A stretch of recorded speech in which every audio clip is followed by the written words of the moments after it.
So welcome to our monthly maintainers call again. And I don't have any particular topics to discuss for today, but Nico mentioned in our chat that he would like to talk about database migrations and maybe evolutionary database design. So I will hand it over to you, Nico.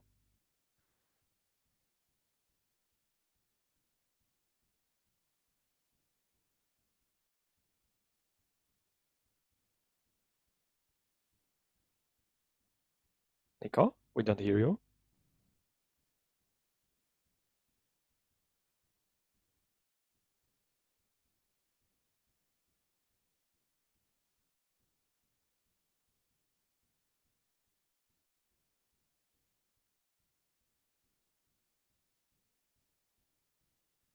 Like Nico might be having some technical issues on his front. While waiting for him to resolve it, I like to give maybe some of my inputs on database migration. I think it's definitely one of those areas that Loopback is kind of lacking a bit on compared to say like the EF Core by Microsoft. Because right now what Loopback provides is essentially a rather magic experience where you have the migrate, where you don't actually know if it's gonna lose some data or not. It's kind of like really connector dependent. So in contrast to actually what Nico has provided in the Loopback for extension, I think is a great first step because it helps boot the application and then the user can run the repository commands from there. But I think from there the next thing would the next step up, which would be probably the best solution, is to provide interfaces that allow them to manipulate the database design directly. For example, like a .add property, a rename property, add table, or manipulate all these properties to a different data structure, etc. I think that would be the next step in providing a first class experience for users who want to have full control over the database migration. Yeah, Riff, I would agree. Like recently, I was playing with AWS DynamoDB a little bit. Looks like they're offering some APIs that allows you to describe the table, and that gives you the full meta information about the table. So that's kind of corresponding to the loopback for discovery.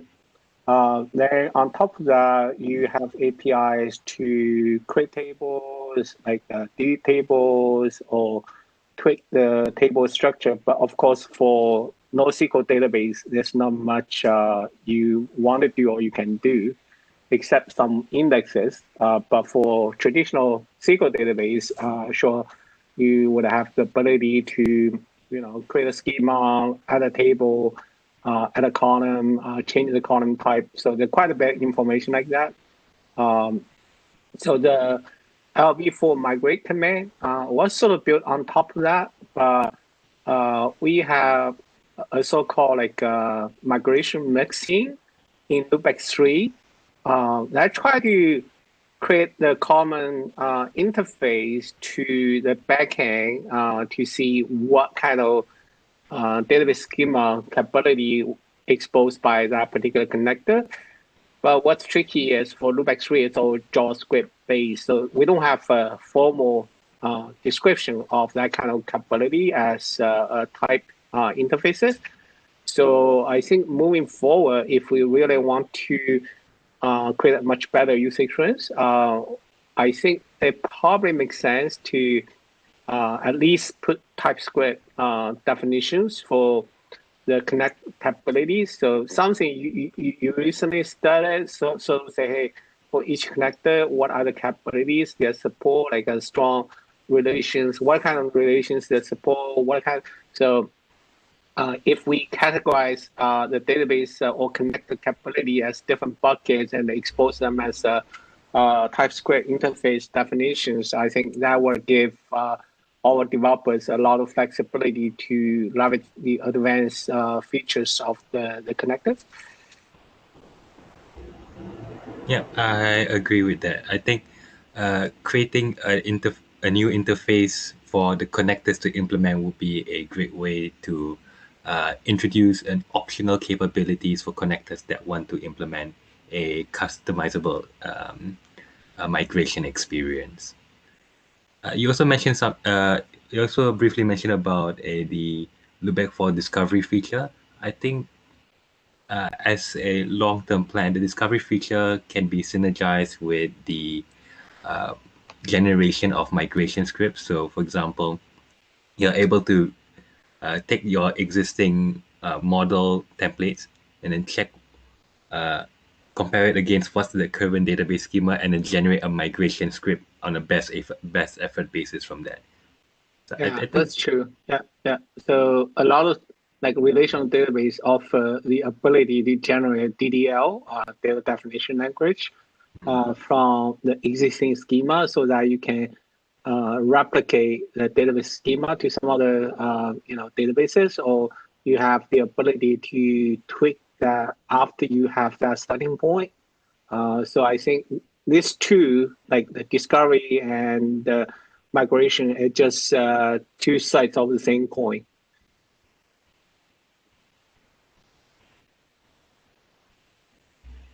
Yeah, we should let Nico to speak up, and then we can continue the conversation from there. Can you hear me now, or? yeah, can hear you loud and clear.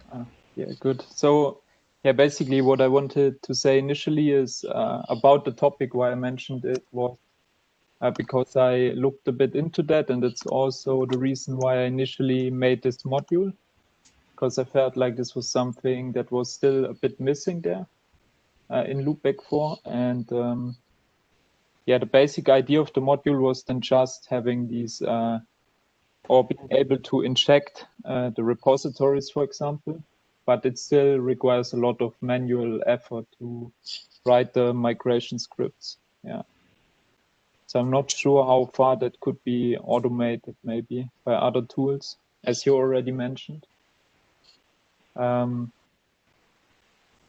Yeah, but I think the general idea is kind of what also makes sense, right? Having such concepts, I think, that you can have custom migration scripts. Because the main limitation I felt before was if you want to update your app and the model's updated a lot, then you might need to update the data. So, and you also only want to run the scripts once. That was one important point, and that it should be automatically discovered if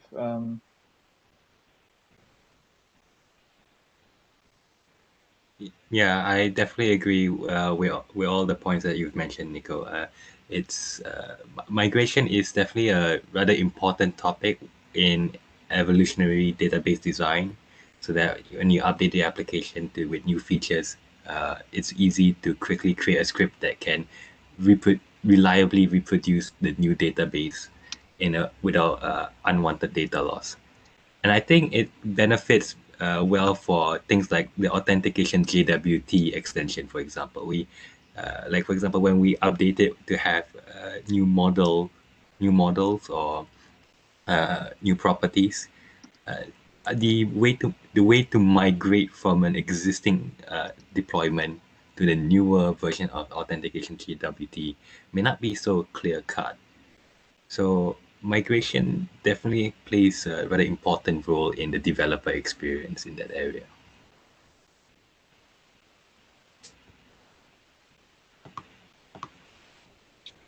Yeah, and I feel if we maintainers to come up some examples or starting point of such extensions, then we can probably get help from other community members to bring in similar user assurances from other databases.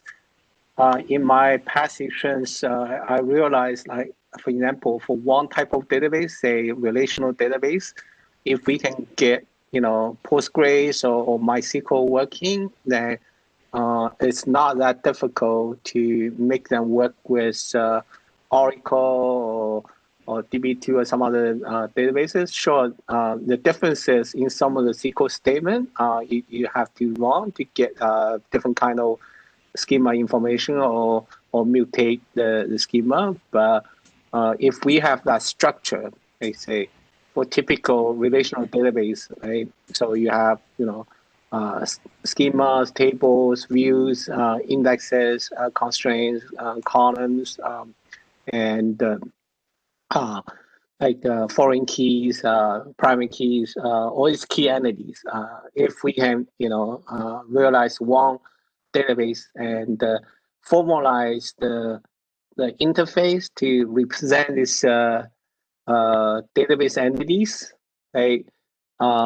So in a way, you can even sort of like develop this extension as a loopback for application. You can generate all these models for the metadata side and using the repository to make a SQL statement calls to the backend to populate the information or like mutate the information.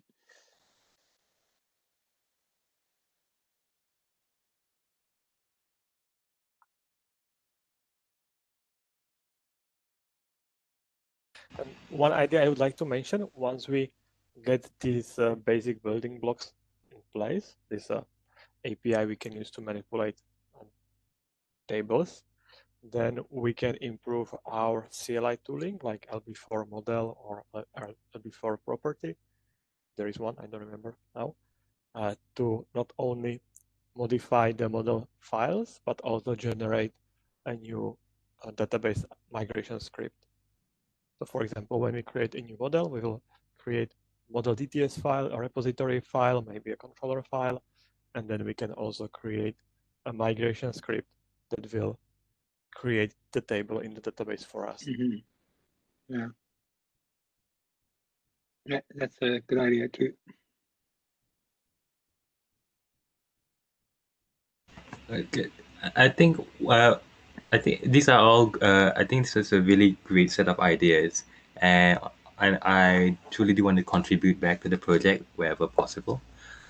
Though I do want to express, I think some of my experience when dealing with repositories in Loopback 4. For example, if I want to develop a connector, I think one of the issues that I've been facing is that there isn't really much clear-cut documentation on how to, for example, create a connector using Juggler, or for example, what does the Loopback connector package actually do? Because for example, if I look into those packages, what I see is a lot of pre-stated items like the database type and a bunch of functions with no real explanation on what they do. So I'm wondering if the idea is to continue to stick with Juggler, or is there going to be a slow shift over to the using purely Loopback 4? Because my understanding is that we don't actually utilize all of the Juggler features. For example, relations is handled by Loopback 4 instead of Juggler. Yeah, that's a great question. So by design, the idea is we want to incrementally bring all the useful features from Juggler into Loopback 4 step by step. And the few things we did, and one is we had the so-called like a repository interface and the implementation to make it possible to define your own repository interface and implement that in any way you want. Either use a third-party, ORM, or directly use the database driver. Right? And especially nowadays, database has a lot of different capabilities. Like some databases fully relational with not only crawl but some other capabilities, but for NoSQL databases, they have limit, cross support, but they do have some other features. So my gut feeling is we should really push for the direction. Like we have much more fine-grained repository interfaces, like to catch the common denominators that most database will support, and we assume that's kind of the level 1 compliance. Meaning, if you want to write a connector to provide that capability to Loopback 4 and expose the basic operations that's commonly available to all databases. So that's level 1, and you can go with all the levels. Like some offers like a relational, transactional. Some offers like a NoSQL type of capabilities, which is kind of only available to MongoDB or to like DynamoDB or some other stuff, right? So again, it's kind of going back to the same idea. We want to make sure we could have some abstraction at the connector level, and that kind of align that with the repository like capabilities. Right? So repository is sort of like user-facing APIs, and the connector is more like the service provider APIs. Right?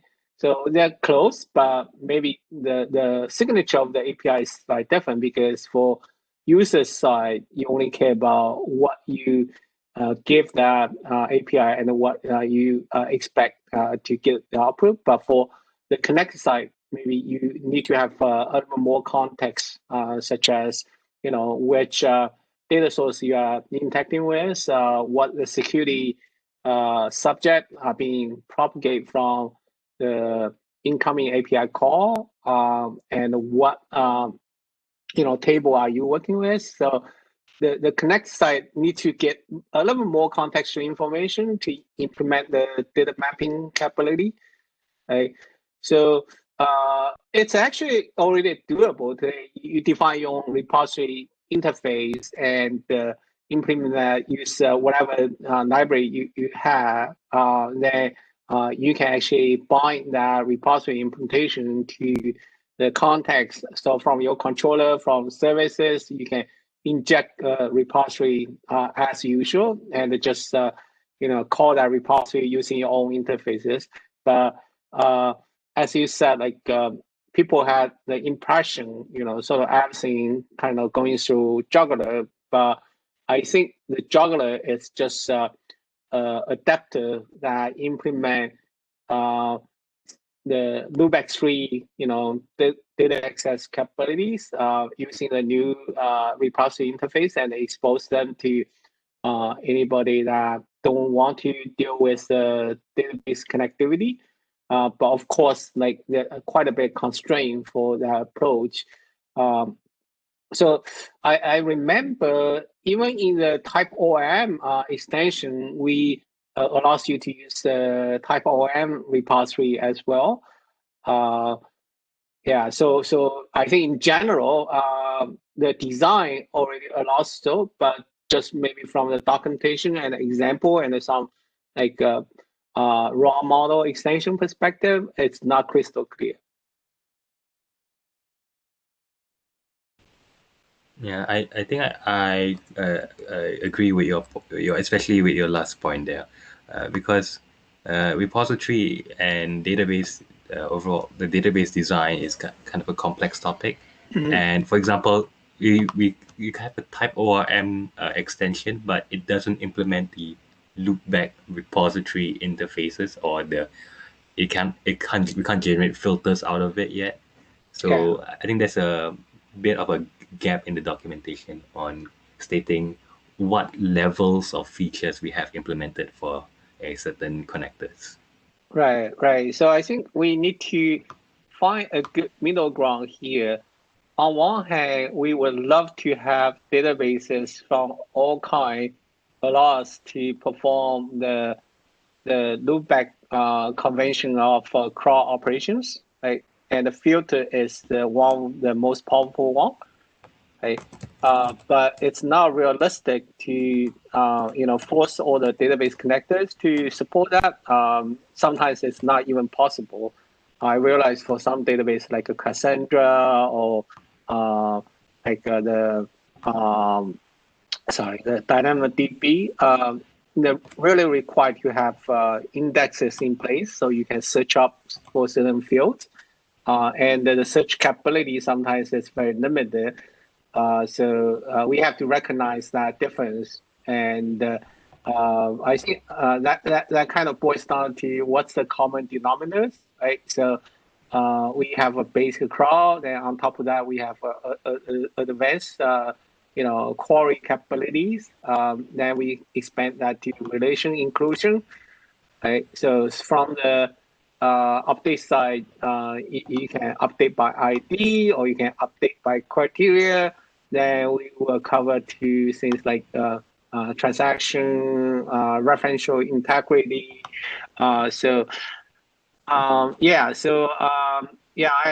feel your pain, and I think one good compromise is we make it clear, what the different roles, like the repository and connector playing, and also point out the flexibility. You can create your own repository interface if you decide that's best for your application, right? But if you try to create a common popular connector, then try to implement as much convention as we have today so that people can switch from one data source to the other one without too much pain.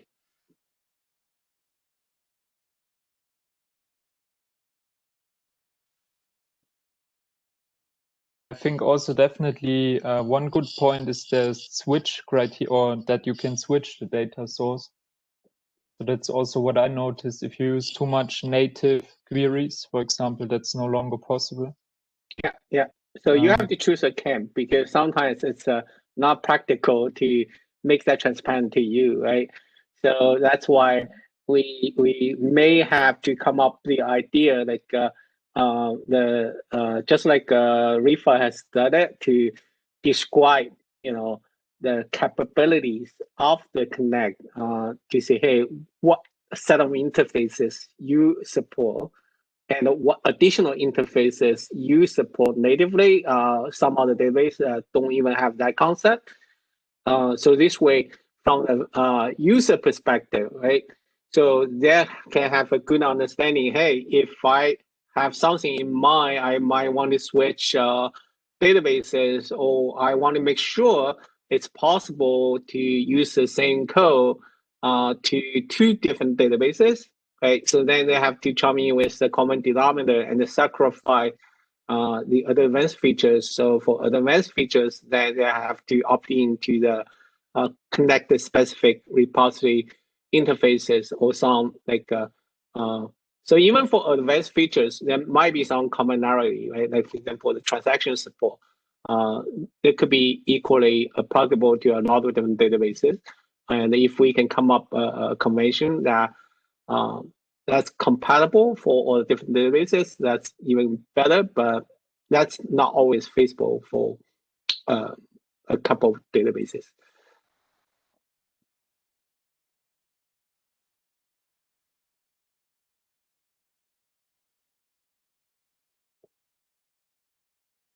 Yeah, so also I think especially in those migration scripts, there it might be, or I just noticed that there a lot of the time you want to use those native features like renaming or unsetting fields, yeah, which are not directly supported by the repository. Yeah. But yeah, I mean, right now it's possible, for example, with the repository, at least for MongoDB, for example. I know it's possible to have this, but there's, I think, right now no real interface you would use, as far as I can see. Yeah. So in Loopbacks, we try to implement some of the features as a common interfaces. So that's why we have some of the discovery capabilities and the migration capabilities. And as part of that, like for example, MongoDB does not have the concept of tables, so you don't have to create a table schema. But it would be ideal for Mongo to offer the index maintenance script as the migration script, right? Yeah, so like a case by case, all these capabilities are different. So we just have to figure out what's the granularity we want to expose these features and have the connector implementers to opt in what interfaces they want to support and they can support. So to just extend from what you guys just mentioned, I think stating what I think using both interfaces and the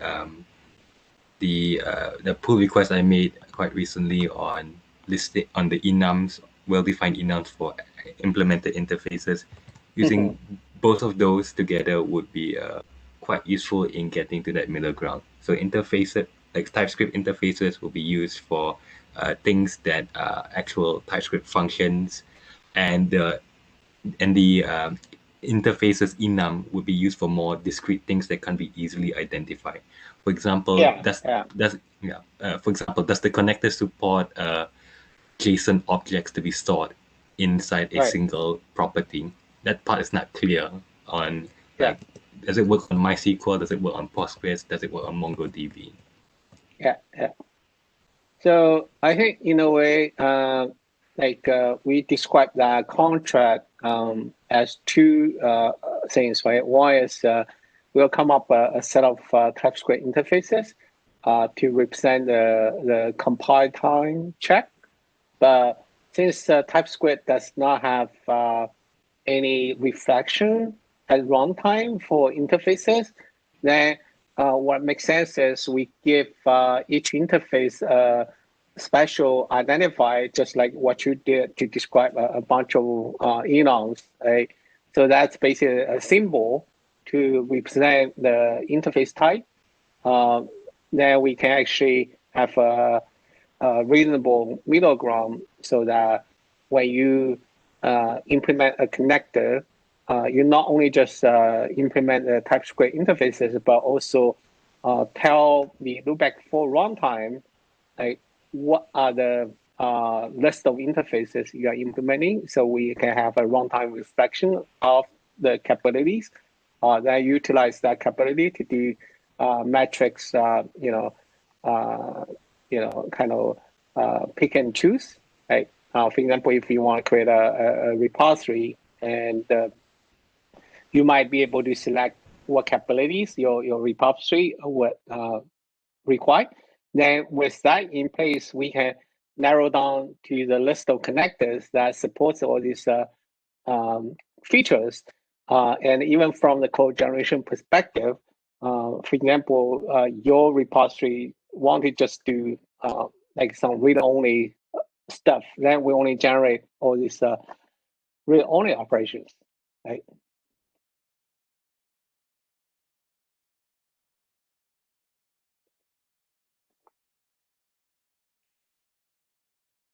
Yeah, I feel like we do have a lot of potential here. It just, the huge amount of efforts to put that into the, but I feel like Loopback has enough accessibility to allow this to happen inside and outside of the project itself. And we as maintainers probably just want to showcase and document the capability and then mentor other folks to implement such extensions, and we can decide if it makes sense to have that part of the official project or just using that module that does that. I think it's all flexible.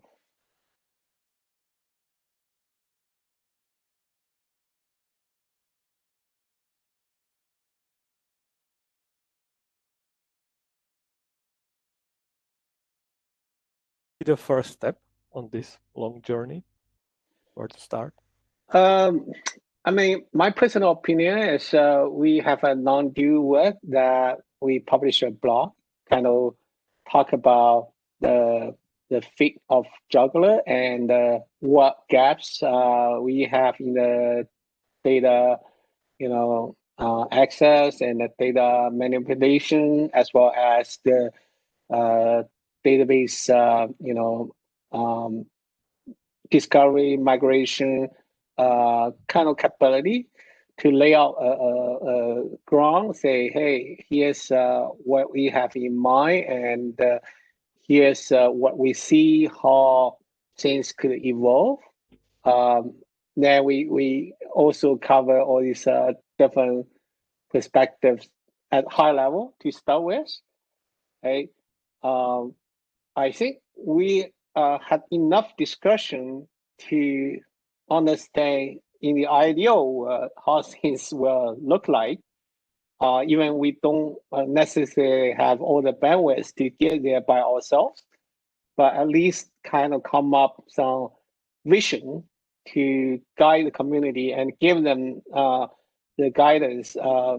As Rifa, point out, sometimes it's doable, but just people don't realize that, right?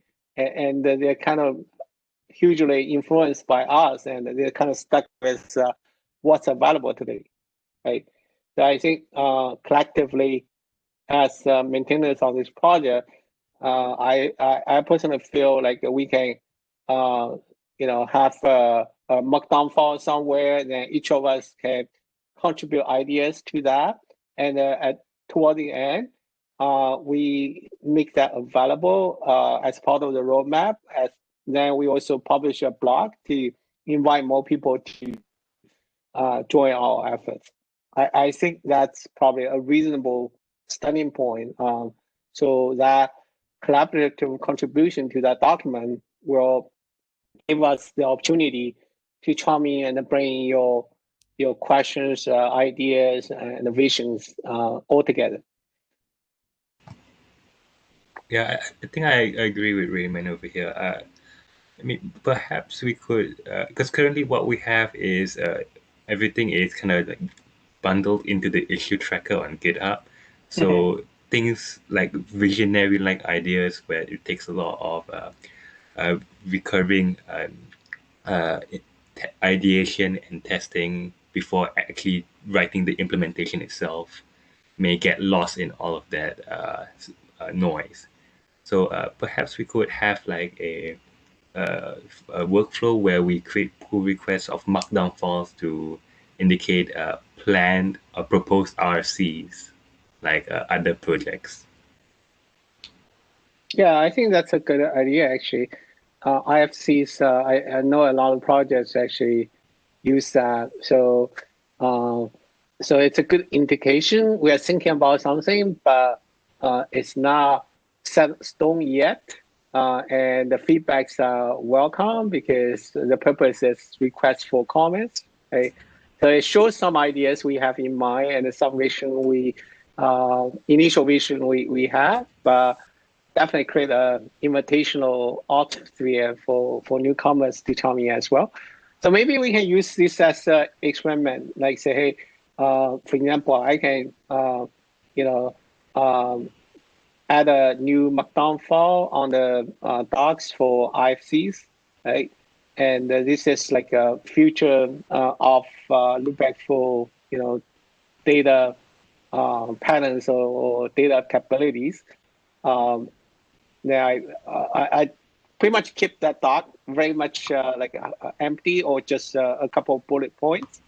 And all of us can start to create PRs against that one. So whenever we feel we have enough content to invite more people, then we kind of promote that and tell the community we are working on this IFC. And of course, we could have a little hierarchy, like say, we have a top level IFC, and then there could be a couple sub items under that IFC, right? So, for example, discovery is one, migration is another one, transaction is the one. Then, yeah. So whatever ideas we have, we can organize that way. Yeah, I think that's a good idea because RFCs provide a coherent and stable set well-defined set of sections to explain an idea, so that you don't have to sift through a bunch of GitHub comments on an issue. And it also means that we don't have to like invest additional time into prototyping on the code base itself necessarily. Right. Right. And maybe we can grab some templates from some other projects. For example, I know like NPM has IFCs, and some like ESLint probably has IFCs. So we can just copy the format a little bit, and then we can jumpstart that process. Yeah, I think that's a good idea.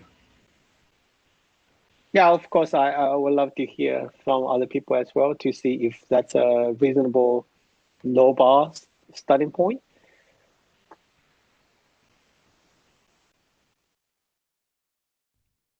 Yeah, I think it's a good idea, and it will allow us to use the same process for other major initiatives, not only for the data layer. So I think we should do it. Yeah, also in this context, probably in the future, like contribution to Loopback are more and more driven by communities, right? Even we IBM employees, sometimes because of the bandwidth issue or priority issue, we will function more as a typical community contribute altogether. I think that's healthy for the project. And of course, like we might discuss some other logistics to be even fit into a community-driven project. But it's not any commitment from here, but I think we were bouncing some ideas and to see what's going to happen.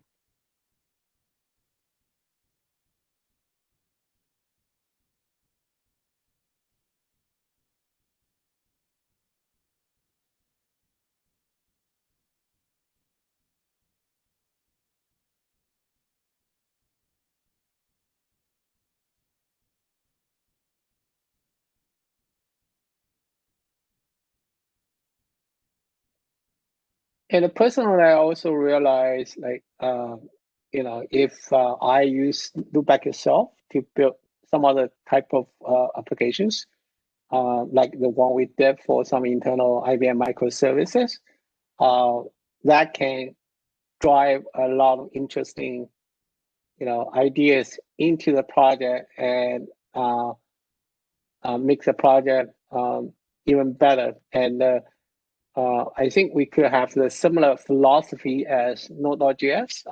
I think the core maintainers can really make sure the core foundation of the project and the key user experience is always good and shiny.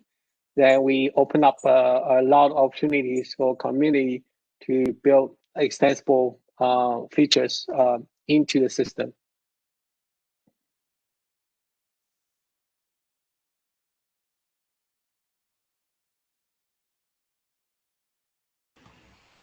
Yeah, I think that's a good idea.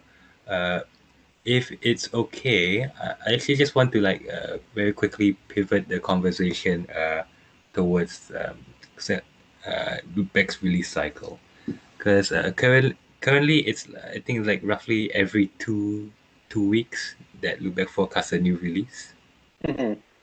Yeah. And to some people that may be fine, but to others who, for example, they've committed new code to the code base, they might want to actually try out the features as soon as possible. So Okay. I'm wondering if you could consider releasing, say, like a pre-release copy of Loopback for at a, like I don't know, like an automated or semi-automated release before in addition to the existing manual bi-weekly cycle. Mm-hmm. Yeah, I think the only challenge is like when we run Lena version, it actually changed the package.json. So, I mean, ideally from the CI/CD perspective, like say we have the master build, right? So of course we can publish a release from each successful master build into a different distribution flag, right? Say this is really just the dev version of Loopback, right? But what's tricky is like because that will commit back to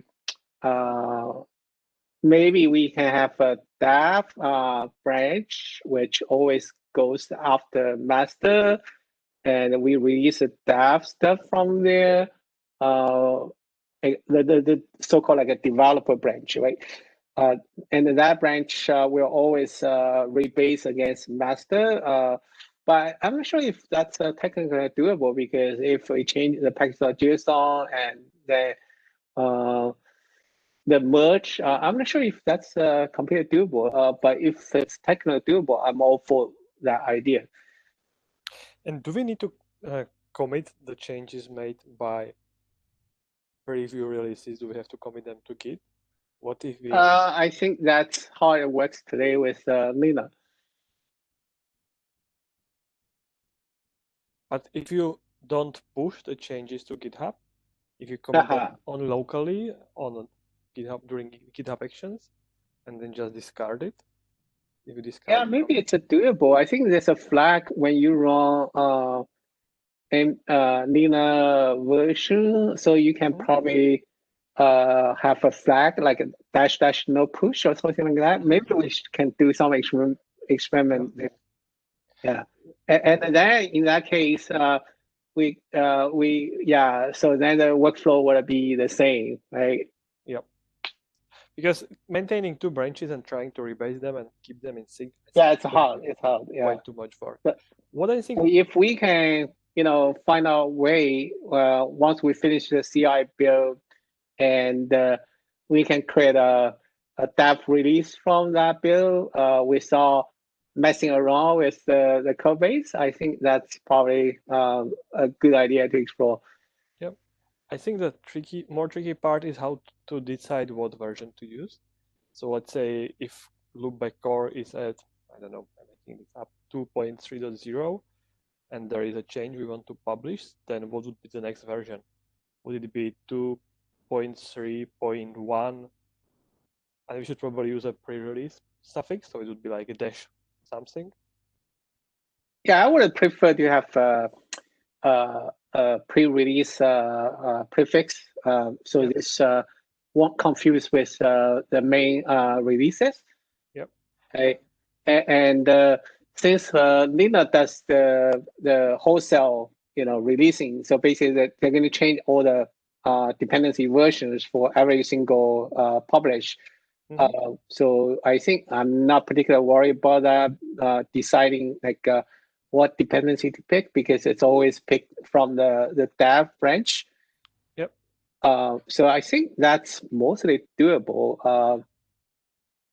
I'm just not sure if Lerna allows you to say, I would like to use conventional commit rules we have in place to compute the next version number, and also attach this unique pre-release prefix to it. So maybe dash and a timestamp.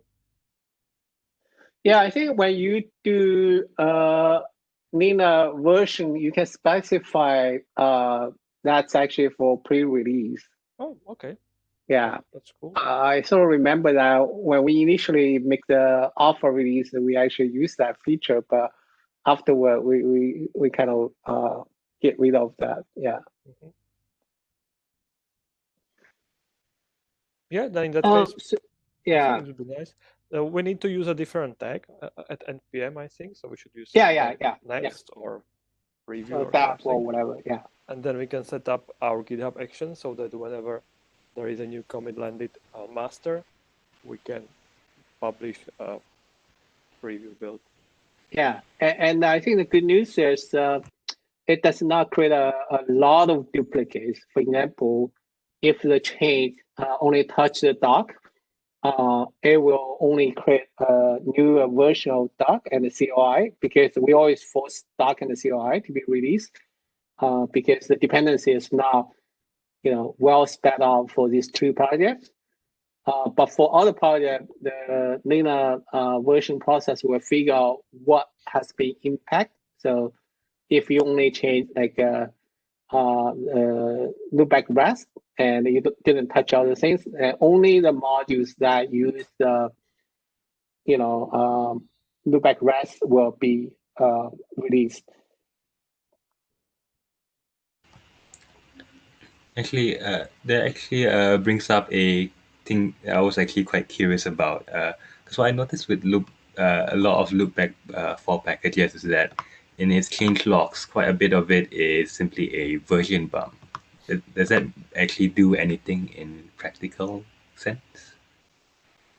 I think yes and no. Yes, in a sense, when we introducing new features and breaking changes, we follow the conventional commit. So it generates some notes into the change markdown file. Like Lina does not have the ability to generate a top level, change log. So that's why we kind of put some together, some workaround to generate an index page so that you can go into each of the modules being released. The noise is, sometimes like say module A depends on module B, right? So you make some changes to module B and the module A automatically have a new release. So that's basically just a new tag. So that's kind of noise. Right. So it's mainly for updating dependencies, but the learner change logs exactly. don't. The change logs Right. don't show the dependency updates. Yeah. I think the idea is that if, let's say, loopback REST depends on loopback core, and you publish and you make some changes in loopback core, maybe some bug fix or whatever, then maybe, okay, and that's all you do, then what happens as part of learner process, we will see that loopback REST depends on loopback core. There is a new version of loopback core, so we will bump up the minimal required version of loopback core in loopback REST to be the newly released version. So we will say the new version of loopback REST must be used with the new version of loopback core as well. Yeah. And this is a change in package.json that needs to have a new version. So that's why where these version bumps are coming from. I'm not sure if that's necessary. In the past, we were not bumping all dependents whenever a core package was changed. So for example, when Loopback connector releases a new version, we don't update all database connectors like MySQL or MongoDB to say I have to use that new version and I cannot be used with older versions anymore. So I think this is, or maybe this was a decision on learner side. This is how they designed the process. And now we are facing the consequences. Yeah, I think that, pros and cons for this approach. I think the positive side is it kind of establish a baseline anytime you have the collective release. And if you use the RB4 update, you're getting the consistent version. We guarantee they will be working together by the CI. Okay. And of course, that will create quite a bit of noises because, as you said, like if the core changing but REST didn't change, maybe for some people, the REST should stay at the same version. But due to the complex dependency tree, it kind of gives us some safety net. Like say, if I opt into this new version of code and I pick up the slight newer version of REST, even the code itself didn't change, it guarantees to be working together. But of course, on the other side, like we are seeing a lot of like newer versions just change in dependency range.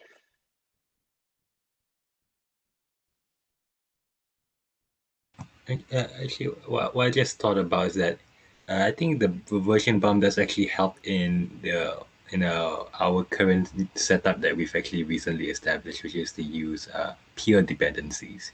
So that way, because peer dependencies is up to the end users and developers to install themselves.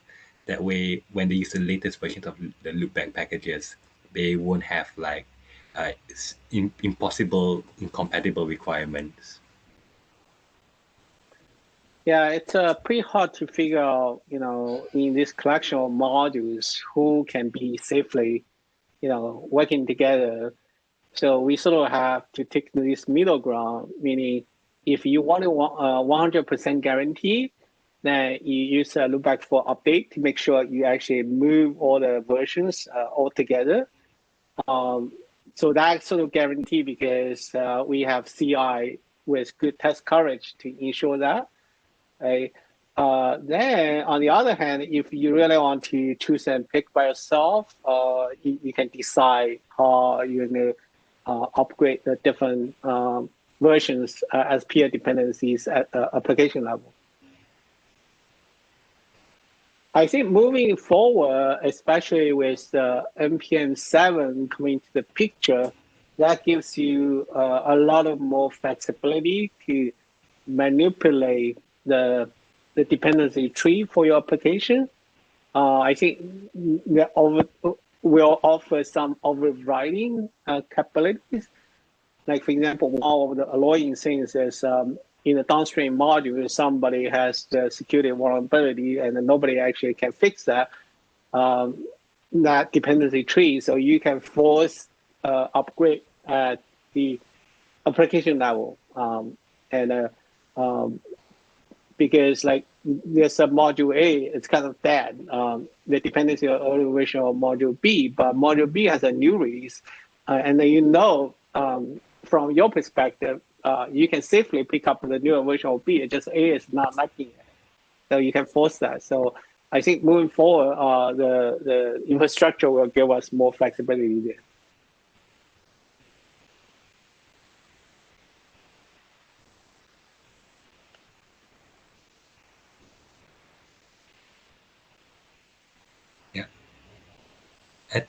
I actually wasn't aware of those new features in NPM 7. I think I have to go read up on those changes.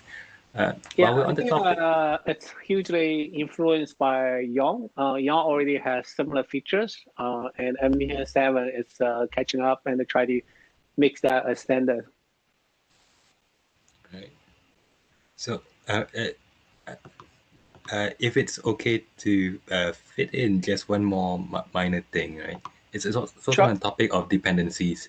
I think one thing that is I think a bit difficult right now is say like I'm a user, I have an existing Loopback 4 application and I want to add another Loopback 4 package into the application.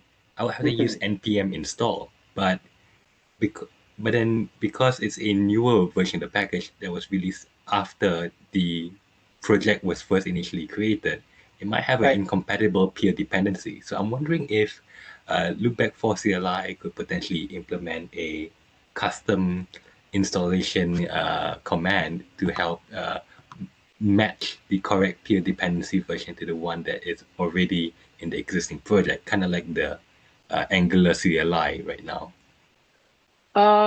Actually, it's doable today in a not so friendly fashion. So you can install a newer version of Loopback 4 module, and afterward you can run LB for version command or LB for update command. It will point out the inconsistency and ask you if you want to force override it. But maybe one thing we could do is when we do LB for update, we either allows you to select the updates you want to overwrite or gives you the flexibility to specify the scope of the update. Like you do LB for update, then you give the name of the Loopback 4 module. Then we will install the consistent version for you. Would that satisfy your requirement? Yeah, I think that it's that will actually kind of satisfy the requirement. So I'm wondering if that should be done at install time instead of as a secondary command that they have to run after npm install.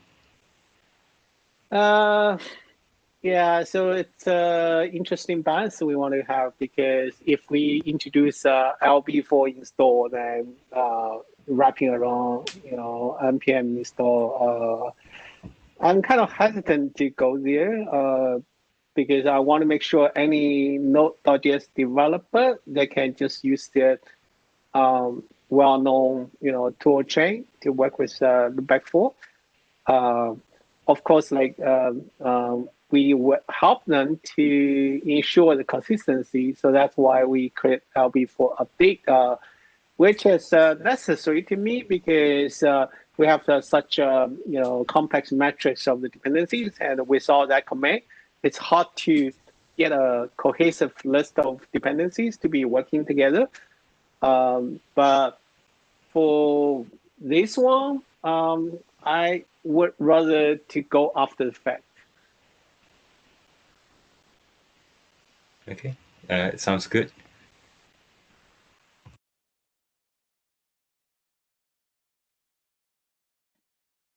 So I think the time is up. Maybe we can summarize the action items and go from there.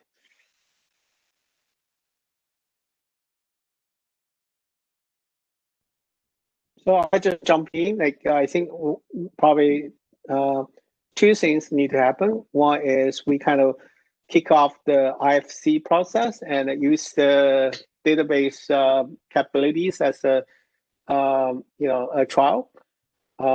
And I can actually create an initial version and invite you guys to contribute.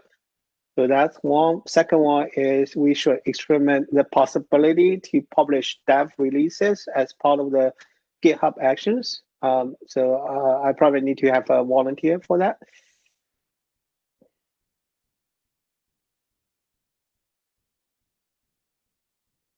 Anything else?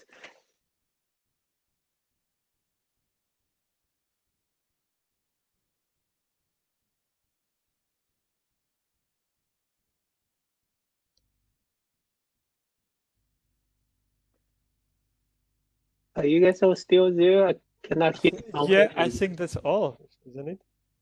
Yeah. Yeah, I think those are the two main actionable things we can do right now. Mm-hmm. So Rifa, are you willing to give the dev release a try? Kind of tweak the GitHub actions, to run a Nina command to see if that's doable, to create a local release and publish that into npm from that local branch without pushing code back to the remote site.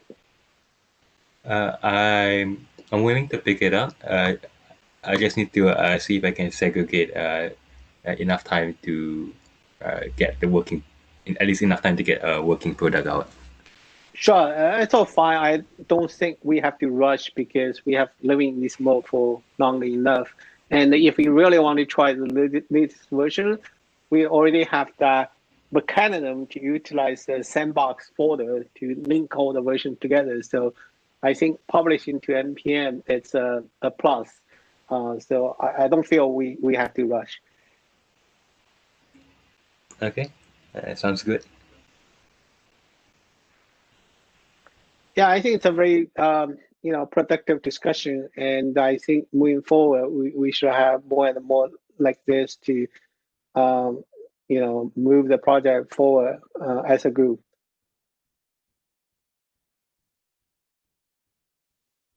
Yep, makes sense.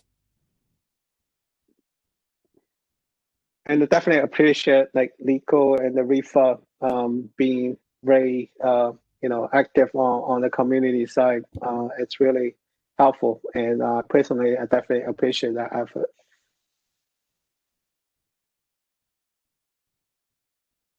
Yeah, I think this was a really nice and dense discussion, and hope to continue to contribute back to Loopback 4. Nice. So same here, and mostly for me, I mean, it's also a good opportunity to learn a lot, get good feedback. So yeah, thanks for that as well. You're welcome. Yeah. So we learn from each other. Yeah, right. Yeah.